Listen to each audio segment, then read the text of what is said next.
प्रातः क्लास चल रहा था।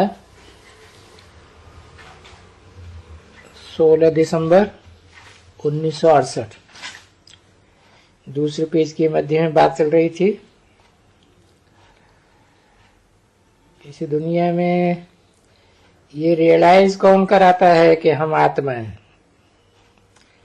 ऐसी तो कोई जीवात्मा नहीं होगी जिसको ये मालूम हो कि हम आत्मा हैं। हम ये आत्माएं पार्ट बजाती हैं और बहुत छोटी सी हैं, परंतु ज्ञान तो कोई में है नहीं। गोया बच्चों में कुछ भी ज्ञान नहीं है इस समय में, क्योंकि सारी सृष्टि ही तमो प्रधान बन चुकी है। एक तो ज्ञान नहीं है और दूसरी ग्लानि बहुत है। अभी तुम्हारे में जब ज्ञान है तो ग्लानि बिल्कुल बंद, एकदम ग्लानि बंद।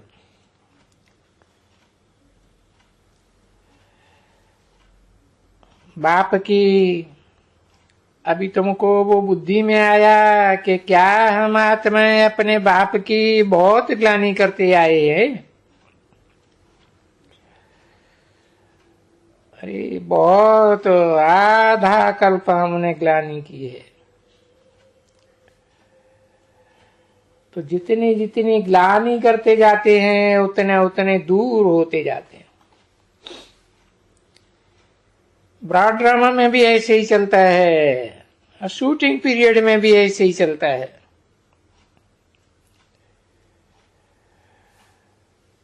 अभी तुमको ये ज्ञान मिला हुआ है कि ड्रामा के प्लान अनुसार भक्ति मार्ग में ये सब होना ही है, इसलिए हम उतरते गए हैं नीचे। सीढ़ी की पौड़ियां नीचे उतरते गए ना, तो देखो समझ पड़ती है ना बुद्धि में। जबकि ये सभी समझ अच्छी तरह बुद्धि में पड़े पक्के रूप में। इस बुद्धि में पक्की समझ पड़े और फिर देखो कभी भी कोई को दूसरा आलतू फालतू प्रश्न नहीं चल सकता है, क्योंकि मूल बात तुम्हारी रह ही जाती है यही कि हम अपने बाप को चलते फिरते उठते बैठते खाते पीते याद करें। इसमें तकलीफ तो कोई भी बाबा नहीं देते, क्योंकि कोई बात के लिए तकलीफ देना तो ये बाप का काम तो नहीं है ना। बाप तो कहते हैं मैं तो कोई भी तकलीफ बच्चों को नहीं देता। और ये तकलीफ है क्या? बाप को याद करना कभी कोई कहेंगे कि तकलीफ है?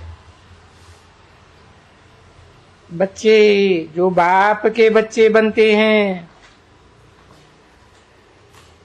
तो क्या वो बाप कभी बच्चे को तकलीफ दे सकते हैं? ये तो ला नहीं कहता है।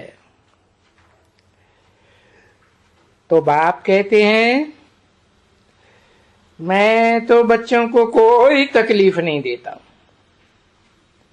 कुछ भी पूछते हैं, कोई भी तरह का सवाल जवाब कुछ भी पूछते हैं, मैं तो कह देता हूं अरे तुम क्यों अपना टाइम वेस्ट करते हो? तुम बाप को याद करो। जब तुम सत्व प्रधान बनेंगे तो सब प्रश्नों का समाधान हो जाएगा। इसलिए हम सब बाप को याद करते हैं। और वो है, वो तो देखने में आता है ना। और वो तो बाप ने समझाया भी है, देखा है ना कि बच्चे मैं आता ही हूं, और ये पक्का समझो कि मैं आया हुआ हूं तुमको ले जाने के लिए। तुमको घड़ी घड़ी संशय आता है, सिर्फ तुम बच्चों को बाप को याद करके पावन बनना है, और तो कुछ भी बात नहीं है, बिल्कुल ही नहीं। पहचाना है तो जानते हो कि मैं पतित पावन हूं, तुम्हारा बाबा हूं, और कहता हूं मुख से फिर एक ही बात कहता हूं, दूसरी कोई बात की दरकार ही नहीं है, बिल्कुल नहीं, समझे ना। क्योंकि एक ही बात से तुम्हारा बेड़ा पार होने का है, और वो ही बात है, फिर कोई दूसरा प्रश्न उत्तर मत पूछो। तुम अपना टाइम वेस्ट करते हो, बस उठते बैठते कहते हैं ना कि सामने देखो कौन आया हुआ है। 16 दिसंबर 1968 की प्रातः क्लास का 3रा पेज। बाप कहते हैं, बाप बात ही करते हैं कि बाप ही समझाते हैं, बाकी युक्ति बताए देते हैं कि कहां भी जाओ बस बाप को याद करना है, बस तो पाप घट जाएंगे,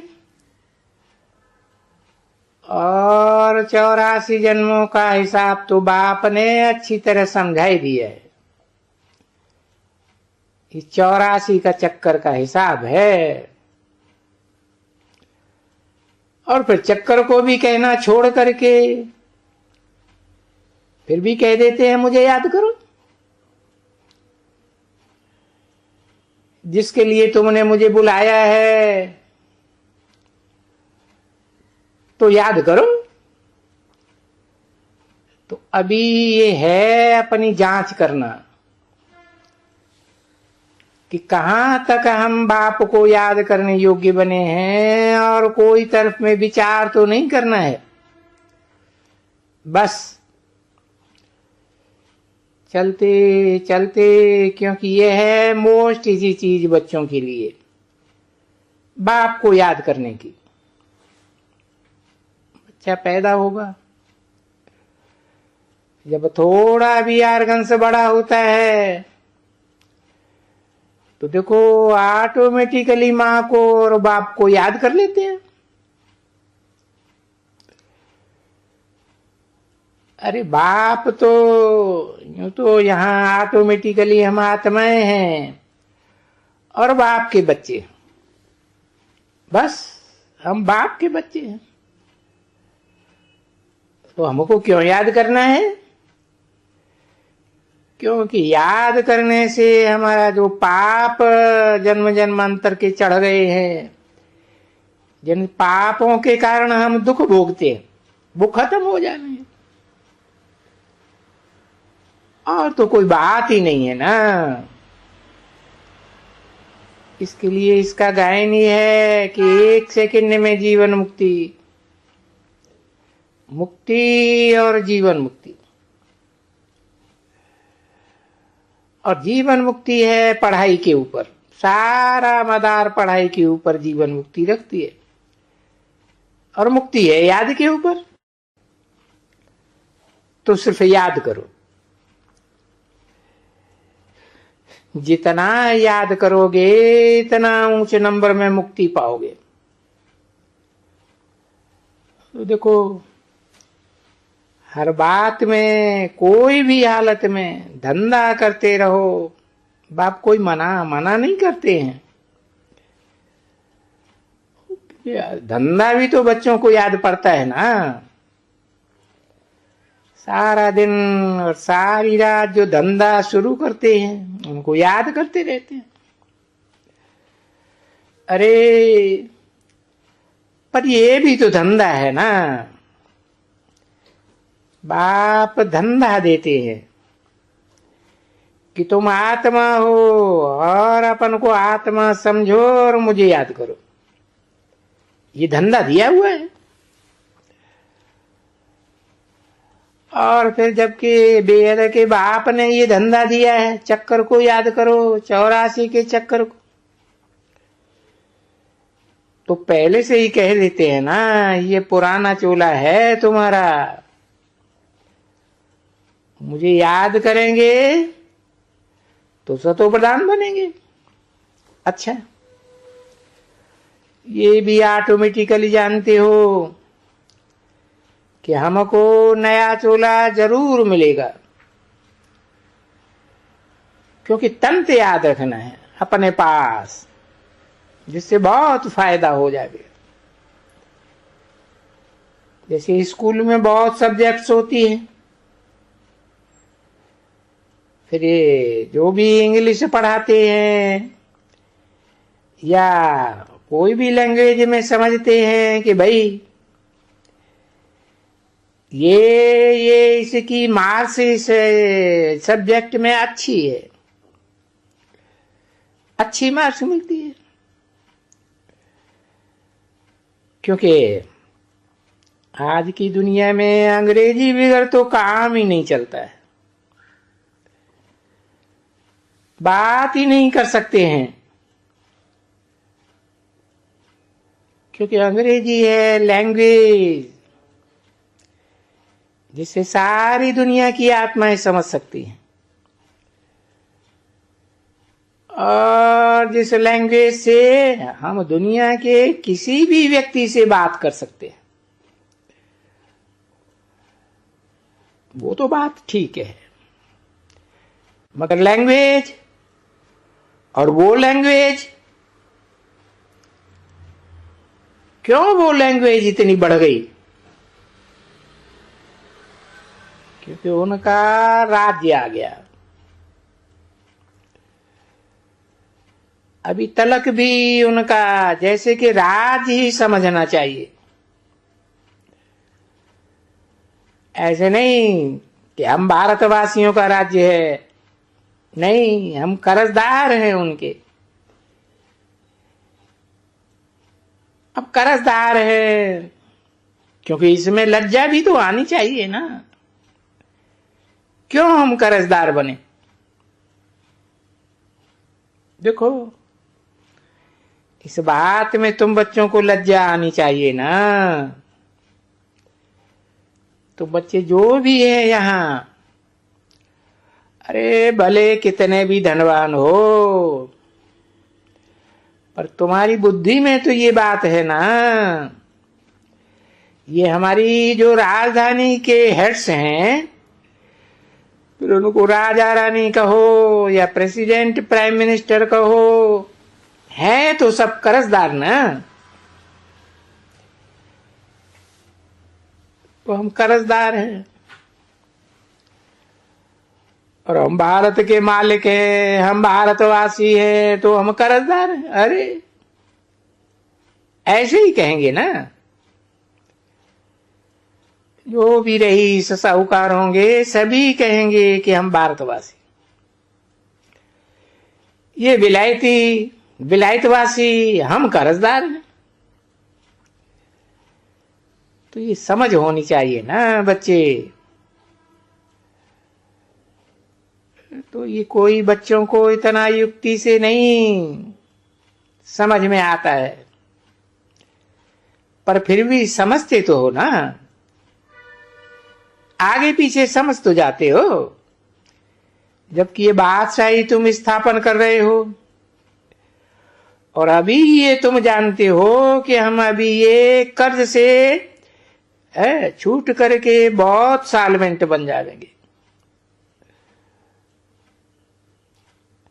फिर हमको हमारे से भले कोई कर्ज उठावे, फिर तो हम कोई से भी कर्ज उठाने वाले नहीं है, क्योंकि अखूट ज्ञान का भंडार मिलता है तुम बच्चों को। तो अभी कर्जदार, और ये पतित दुनिया के मालिक हैं। अभी हम कर्जदार भी हैं,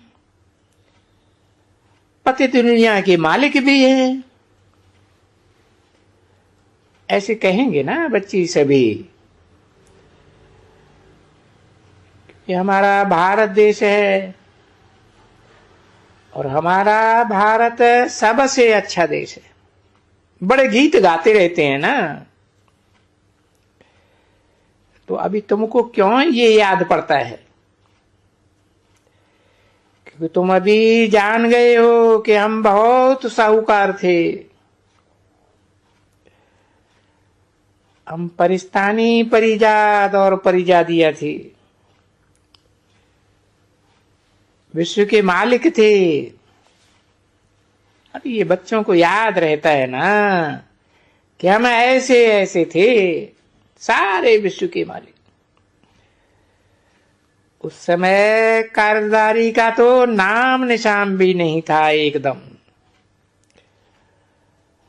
और अभी तुम जानते हो कि बिल्कुल ही कर्जदार बन पड़े हैं और फिर डर्टी भी बन पड़े। तो ये हुआ। और इस खेल का रिजल्ट बाप बताए रहे हैं। तो इस खेल की रिजल्ट क्या हुई है? और वो भी ऐसे ही कहते हैं। तुम बच्चे, तुमको स्मृति आती है कि हम बहुत बहुत साहूकार थे। तो वो साहूकारी का नशा तुमको याद पड़ता है। किसने तुमको इतना साहूकार बनाया था? बच्चों, अभी देखो बच्चों को कहते हैं ना, तो बच्चे क्या कहेंगे? अपन को इतना साहूकार बाबा ने बनाया था। क्योंकि इतनी बड़ी सारी दुनिया में एक ही है ना साहूकार बनाने वाला। इतना भारत को साहूकार बनाया, सारे भारत को साहूकार बनाया। 16 दिसंबर 1968 की प्रातः क्लास का चौथा पेज, दूसरी लाइन। ये भी जानते हो कि बरोबर इस समय में इन बातों को दुनिया नहीं जानती है कि भारत को इतना सा राज्य था। और आज तो कुछ भी बात ही नहीं है, उनको मालूम है। क्योंकि लाखों वर्ष की बात हो गई तो भूल गए हैं इन बातों को, तो कुछ भी नहीं जानते। और तुम तो देखो सब कुछ जान गए हो ना, और यहां आकर के जान गए हो बाबा के पास। हम कितने भारत पद्मा पदम साहूकार थे, और हम पवित्र थे, बहुत सुखी थे। वहां कोई भी झूठ, पाप, फलाना टीरा बिल्कुल ही नहीं होता है। अरे पर उनका नाम ही ड्रामा में है, जीत, विश्व पर जीत। तो देखो कहां कहां तुम्हारा गायन भी है जो बाबा देते हैं। शिव बाबा ही देते हैं। जो शिव बाबा देते हैं सो तो कोई भी दे ही नहीं सकता है। अभी तो ये बाप कहते हैं ना, बाप कहो, बाबा कहो, जो आए करके हमको देते हैं, ऐसे देने की कोई की भी ताकत नहीं है। जो आधा कल्प बेहद का सुख हमको देते हैं, ऐसा सुख जिसमें दुख का नाम निशान नहीं। ये भी बाप कहते हैं कि बेहद का सुख नहीं, सिर्फ इतना ही नहीं पर और भी जास्ती सुख है, क्योंकि तुम भक्ति मार्ग में भी तुम्हारे पास ढेर पैसे रहते हैं, ढेर रतन, अथाह रतन तुम्हारे पास रहते हैं। जो पिछाड़ी में आते हैं ना, कलयुग में, कलयुग पिछाड़ी का युग है ना, उन पिछाड़ी वालों के हाथ में लग जाता है। अभी तो उन रतनों की वैल्यू, जो रतन तुम छित्तियों भित्तियों में लगाते थे, दरवाजों के अंदर लगाते थे, अरे वो रतन तो अभी देखने में भी नहीं आते। एक जरी इतनी छोटी सी पिचकड़ी उन रत्नों की, और उनका कितना दाम हो गया, जैसे कि अभी तो मिले ही नहीं सकते हैं। तो फर्क तो देखते हो ना, तुम ही फर्क देखते हो। तुम ही थे पूज्य देवी देवता और तुम ही थे पुजारी, है ना? नहीं तो देखो बाप की कितनी दुर्गति करते हैं। आप ही पूज्य, पूज्य तो जरूर थे, अभी तलक भी पूजा करते रहते हैं। पूज्य जरूर थे, परंतु उनको ये मालूम नहीं है कि देखो कि तुम सब फिर पुजारी बन जाते हो। अभी बाप पूज्य नहीं है वास्तव में, परंतु पुजारी दुनिया में आ तो जाते हैं ना। पर वो बाप न पूज्य है न पुजारी, पुजारी है ही नहीं। और कोई देखो कुछ पूजा करते हैं तो पूज्य, वो एवर पूज्य है। ये अभी तुम बच्चों को मालूम पड़ा है। अगर वो कच्छ में, मच्छ में, बारह में, परशुराम में आवे, इन सब बातों में आवे तो पूजा भी कर लेवे, परंतु नहीं, वो पूज्य और पुजारी होता ही नहीं है, कभी भी नहीं होता है। ओम शांति।